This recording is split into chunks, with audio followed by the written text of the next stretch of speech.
Pour moi, le bois de demain, c'est maîtriser mieux le matériau en partant du principe qu'il y a beaucoup de laboratoires qui travaillent sur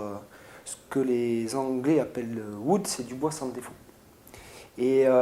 pour la construction, les applications, on va dire, sur les structures, on n'utilise pas du bois sans défaut, c'est plutôt du bois massif, du bois qui a une plus grande échelle. Donc ça va être, le challenge, ça va être de modéliser le bois avec des outils numériques et des approches théoriques, en faisant intervenir justement les défauts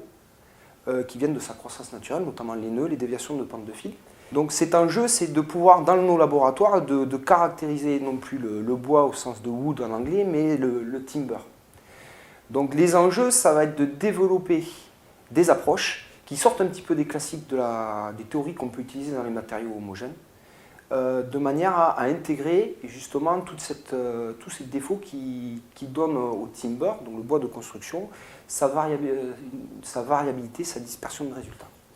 Donc le challenge des labos, c'est donc maintenant de faire des essais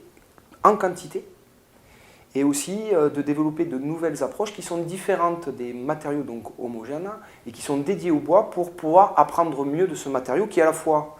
ce matériau donc il est proche de nous par la ressource, par le toucher, le contact et l'histoire qu'on a avec lui. Par contre, en termes de connaissances, il est relativement éloigné parce que les approches qu'on a classiques sur des matériaux qu'on a conçus au départ, donc je pense au béton et à l'acier en particulier, qui sont les concurrents au niveau de la construction, c'est des matériaux qu'en fait on a façonnés à notre image, donc on maîtrise mieux. Donc le challenge du bois pour demain, au sens des laboratoires, c'est de savoir déjà mieux l'appréhender par des théories et des approches qu'on est capable de développer en connaissant les défauts du matériau. Et après, il y a un autre biais, c'est comme on connaît mieux le matériau wood, donc le bois sans défaut, c'est de créer des composites qui déstructurent le bois de manière à éliminer les défauts et recomposer des éléments de structure où là on va justement par l'élimination des défauts augmenter la performance mécanique des matériaux et des systèmes constructifs.